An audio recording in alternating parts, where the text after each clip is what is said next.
அஸ்ஸலாமு அலைக்கும் ரஹமத்துல்லாஹி வபரகாத்துஹு. 10 செகண்ட் துவா நம்முடைய வாழ்க்கையை ஒட்டுமொத்தமாக மாற்றக்கூடிய ஒரு துவா. இன்று இரவு தூங்குறதுக்கு முன்னாடி இந்த 3 திக்ரை மட்டும் நீங்கள் தஸ்பீஹ் செஞ்சுட்டு தூங்குங்க. சுபஹானல்லாஹ்.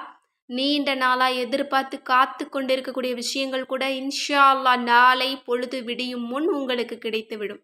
ஏன்னா 3மே முத்தான திக்ரு. 3ல் 1 சொல்லி கேட்டாலே அல்லாஹாலா நமக்கு துவாவை கபூலாக்கி தருவான். இந்த 3ஐயுமே நீங்கள் சொல்லுங்க.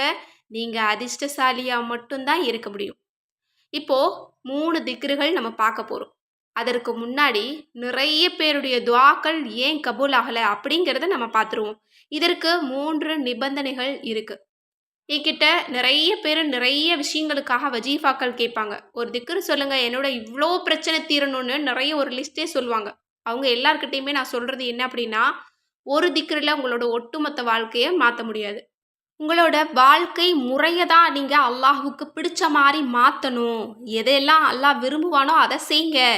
எதெல்லாம் அல்லாஹ் வெறுக்குவானோ அதை விட்டும் நீங்கள் ஒதுங்கிடுங்க. அதற்கு பிறகு நீங்கள் ஒரு சின்ன அமல் செஞ்சால் கூட அல்லாஹ் உங்களுடைய துவாவை கபூலாக்குவான். இதை தான் நான் எல்லாருக்குமே சொல்வேன்.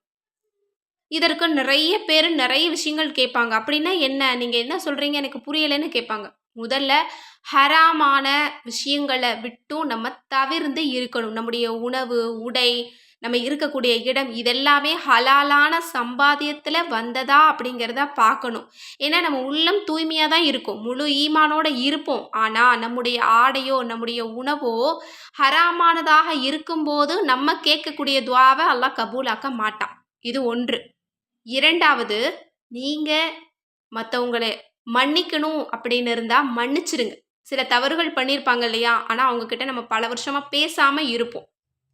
நீங்கள் மற்றவங்களை மன்னிச்சிட்டிங்க அப்படின்னா அல்லாஹ் உங்களுடைய பாவங்களை மன்னிச்சு உங்களுடைய துவாவை கபூலாக்குவான். அடுத்த ஒரு விஷயம் என்ன அப்படின்னா, நீங்கள் அமல் செய்யணும். ஐவேளை தொழுகையை நீங்கள் தொழணும். எந்த தொழுகையும் நான் தொழ மாட்டேன், ஆனால் நீங்கள் ஏதாவது வஜீஃபா சொல்லுங்கள், நான் அதை மட்டும் செய்கிறேன் அப்படின்னு நிறைய பேர் கேட்பாங்க.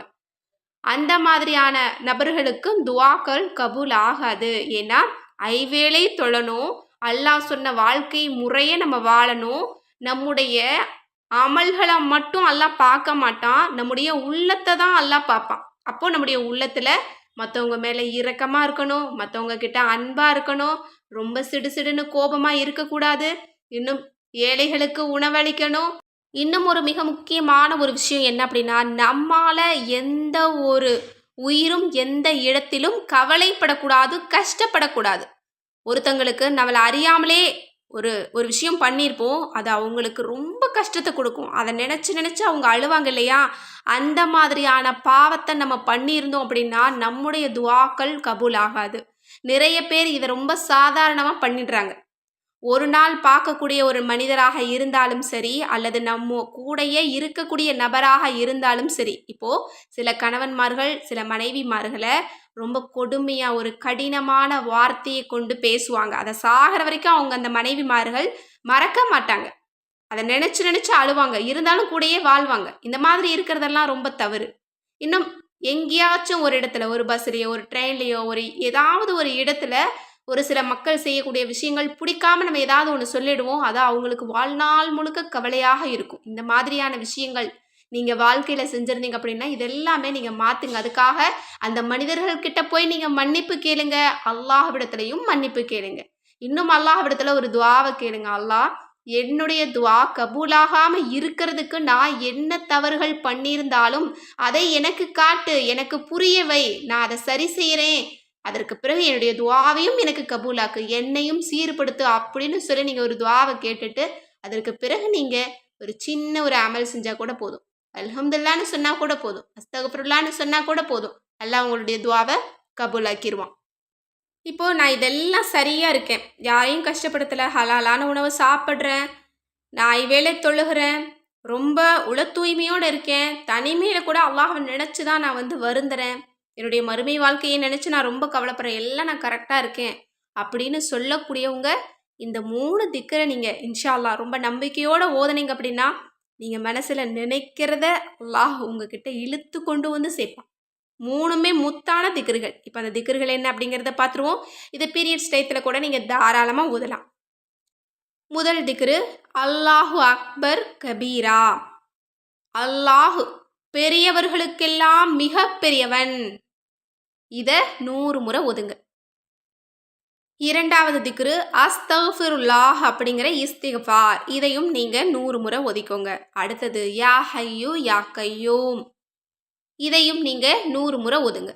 அல்லாஹ் அக்பர் கபீரா அப்படின்னா அல்லாஹுவை புகழக்கூடிய வார்த்தை. அல்லாஹுவை புகழ்ந்துட்டு நம்ம எதை கேட்டாலும் அல்லாஹ் தருவான் அப்படின்னு அல்லாஹ்வே குரானில் வாக்குறுதி கொடுக்குறான். நீங்கள் நன்றி செலுத்திட்டீங்கன்னா, புகழ்ந்துட்டு நீங்கள் எதை கேட்டாலும் நான் தருவேன், நீங்கள் ஒன்றை கேட்டால் நான் அதற்கு மேலும் அதிகமாக தருவேன்னு அல்லாஹ் சொல்கிறான். அதனால் கண்டிப்பாக அல்லாஹுவை புகழக்கூடிய இந்த வார்த்தையை நீங்கள் சொல்லிடுங்க. அதற்கு பிறகு மன்னிப்பை நம்ம கேட்டுட்டு அல்லாஹ்விடத்தில் துஆ கேட்டாலும் அல்லாஹுவுக்கு ரொம்ப பிடிக்கும். அல்லாஹ் நம்முடைய பாவங்களை மன்னிச்சு நம்முடைய துஆவுக்கு பதில் தருவான்.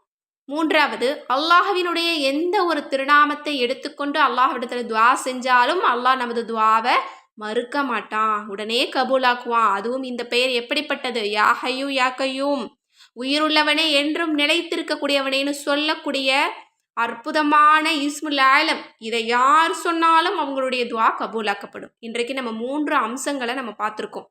இந்த 3ஐயுமே 100 முறை ஓதிட்டு அல்லாஹ்விடத்தில் தனிமையில் நீங்கள் துஆ செய்யுங்க. எப்போவுமே நீங்கள் துஆ செய்யும்போது பக்கத்தில் யாரையுமே வச்சுக்காதீங்க. என்னுடைய அனுபவத்தை நான் சொல்கிறேன். தொழும்போது கூட எனக்கு தனிமையில் தொழறது தான் ரொம்ப பிடிக்கும். அதில் தான் எனக்கு ஒரு ஈமான் வர்ற மாதிரி இருக்கும். பக்கத்தில் யாராவது இருந்தாங்கன்னா அவங்கள பற்றின சிந்தனை தான் எனக்கு ஓடுமே தவிர தொழுகையில் எனக்கு சிந்தனை வராது. அதனால் எப்போவுமே நான் தனிமையை தான் நான் விரும்புவேன். நீங்களும் தனிமையில் நின்று தொழுங்க, தனிமையில் துஆ செய்யுங்க, அல்லாஹுவோட அதிகமாக பேசுங்க. அல்லாஹுவோட பேசுகிறவங்களுக்கு கண்டிப்பாக தனிமை தான் பிடிக்கும். நீங்கள் தனிமையை நினச்சி ஓடுவீங்க, அல்லாஹ்ட்ட எப்போ பேசலான்னு நினைப்பீங்க. அதனால் தனிமையில் நினச்சி அமல் செய்யுங்க. இந்த ஒரு திக்ரையும் ஓதிட்டு தனிமையில் அல்லாஹ்விடத்தில் உங்களுக்கு தேவையானதை கேளுங்க. இன்ஷா அல்லாஹ் நீண்ட நாளாக எதிர்பார்த்த அந்த துஆவை கூட அல்லாஹ் தஆலா நாளைக்கே பொழுது விடியும் போது உங்களுக்கு அதை கபூலாக்கி தரட்டும். உங்களுடைய நசீபை மாற்றி அமைக்கட்டும். இன்ஷா அல்லாஹ் அல்லாஹ் தஆலா எல்லா மக்களுடைய கவலைகளையும் கஷ்டங்களையும் நீக்கட்டும். இன்ஷா அல்லாஹ் விடியக்கூடிய ஒரு பொழுதானது நம் அனைவருக்குமே ஒரு நல்ல நாளாக, ஒரு சிறந்த நாளாக, நாம் விரும்பக்கூடிய விஷயங்கள் நடக்கக்கூடிய ஒரு நாளாக அமையட்டும். ஆமீன் என்று கூறி இந்த பதிவை நிறைவு செய்கிறேன். இந்த பதிவு உங்களுக்கு பிடிச்சிருந்தது அப்படின்னா கண்டிப்பாக ஷேர் பண்ணுங்கள். இன்னும் நம்ம சேனலை சப்ஸ்கிரைப் பண்ணாமல் பார்த்துட்டு இருந்தீங்கன்னா இப்போவே சப்ஸ்கிரைப் பண்ணி லைக் பண்ணிக்கோங்க. அஸ்ஸலாமு அலைக்கும் ரஹ்மத்துல்லாஹி வபரகாத்துஹு.